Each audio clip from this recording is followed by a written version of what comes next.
अस्सलामु अलैकुम वरहमतुल्लाहि वबरकातुह। भाई ये ज़रा सुन के जाओ भाई, प्लीज़ सुन के जाओ। एक शख्स खुदा को नहीं मानता था। वो कहता था कि मैं अल्लाह को नहीं मानता। वो कहता था कि दुनिया में जो निज़ाम चल रहा है वो इंसानों की वजह से चल रहा है, अल्लाह की वजह से नहीं चल रहा।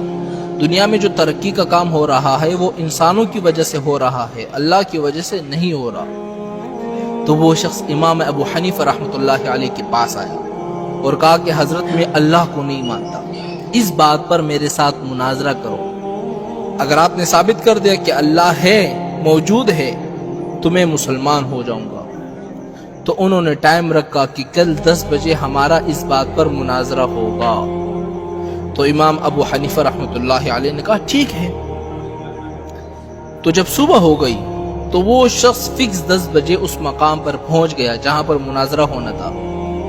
लेकिन इमाम अबू हनीफा रहमतुल्लाहि अलैह ने आने में थोड़ी सी देर कर दी। मिसाल के तौर पर 10 बजे पहुंचना था, वो इमाम अबू हनीफा रहमतुल्लाहि अलैह 12 बजे पहुंचे जानबूझकर। तो वो शख्स नारेबाजियां लगाने लगा कि देखो, जिसको तुमने अपना इमाम बनाया हुआ है वो तो मेरे डर के मारे भाग गया, अभी तक नहीं आया मुनाजरे के लिए। तो थोड़ी देर के बाद इमाम अबू हनीफा रहमतुल्लाहि अलैह पहुंच गए। तो उस शख्स ने कहा कि इमाम साहब आप इतने लेट क्यों हो गए? तो इमाम अबू हनीफा रहमतुल्लाहि अलैह ने कहा कि मेरी बात सुनो, कि जिस जगह से मैं आता हूं यहां तक रास्ते में एक दरिया पड़ती है। तो जब मैं दरिया के पास पहुंचा, मैंने वहां देखा कि सारी कश्तियां जा चुकी है। अब मैं यहां पर कैसे पहुंचता? तो मैंने अल्लाह से दुआएं की, अल्लाह के सामने गिड़गिड़ाया, अल्लाह के सामने रोया। तो फिर मैंने क्या देखा कि एक दरख्त खुद ब खुद कट रहा है, खुद ब खुद कश्ती की शक्ल इख्तियार कर रहा है, खुद ब खुद मेरे सामने कश्ती तैयार हो रही है, मेखे लग रहे हैं और एक कश्ती की शक्ल में तैयार होकर मेरे सामने आ गई। तो मैं उसमें बैठकर फिर यहाँ पहुंच गया। तो वो शख्स कहने लगा कि ये तो पागल नहीं हो गया, ऐसा भी हो सकता है कि एक दरख्त खुद ब खुद कट जाए, खुद ब खुद कश्ती की शक्ल इख्तियार कर ले, खुद ब खुद उसमें मेखे लगते रहे, खुद ब खुद आपके सामने आ जाए, ये से हो सकता है?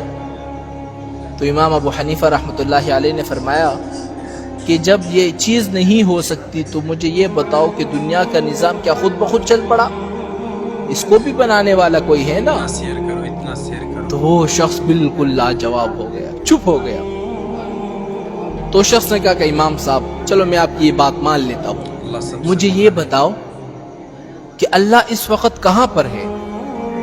तो इमाम अबू हनीफा रहमतुल्लाहि अलैह ने फरमाया ठीक है, मैं बात को साबित करता हूँ कि अल्लाह इस वक्त कहाँ पर है, मैं बताता हूँ। आपने फरमाया कि एक दूध का कटोरा मंगवाओ।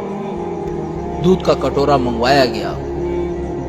तो इमाम साहब ने फरमाया कि इस दूध के अंदर आपको मक्खन नजर आ रहा है? मक्खन? तो उसने कहा कि इमाम साहब मक्खन तो नजर नहीं आ रहा, अलबत्ता अगर हम इसको तैयार करेंगे, इसको बरोएंगे, फिर इससे मक्खन निकलेगा। इमाम साहब ने कहा नहीं नहीं नहीं, मुझे मक्खन दिखाओ, इस दूध के अंदर मक्खन है कहाँ पर? तो शख्स ने कहा कि मक्खन तो है नहीं, लेकिन जब इसको तैयार किया जाएगा तब मक्खन निकलेगा। मक्खन इसी दूध से निकलता है ना मेरे भाइयों। तो इमाम साहब ने कहा कि नहीं नहीं, मुझे मक्खन दिखाओ। उसने कहा मक्खन तो फिलहाल नजर नहीं आ रहा। तो इमाम साहब ने फरमाया कि जब तुम इस मजाजी चीज को नहीं देख सकते तो तुम उस हकीकी खुदा को कैसे देख पाओगे? वो शख्स बिल्कुल चुप हो गया, लाजवाब हो गया। तो शख्स ने एक फिर सवाल किया, चलो आखिरी सवाल इमाम साहब, फिर उसके बाद मैं मुसलमान हो जाता हूँ, अल्लाह का रुख इस वक्त कहाँ पर है? तो इमाम साहब ने फरमाया कि चलो एक मोमबत्ती मंगवाओ। मोमबत्ती मंगवाई गई। आपने फरमाया इसको जलाओ। जब जलाई गई तो इमाम साहब ने फरमाया कि इसकी रोशनी किस तरफ है? जब मोमबत्ती को बंदा चलाता है तो चारों तरफ रोशनी हो जाती है ना। तो शख्स ने कहा रोशनी तो चारों तरफ है। तो इमाम साहब ने फरमाया कि इसी तरह बस अल्लाह भी हर जगह मौजूद है, हर जगह देख रहा है।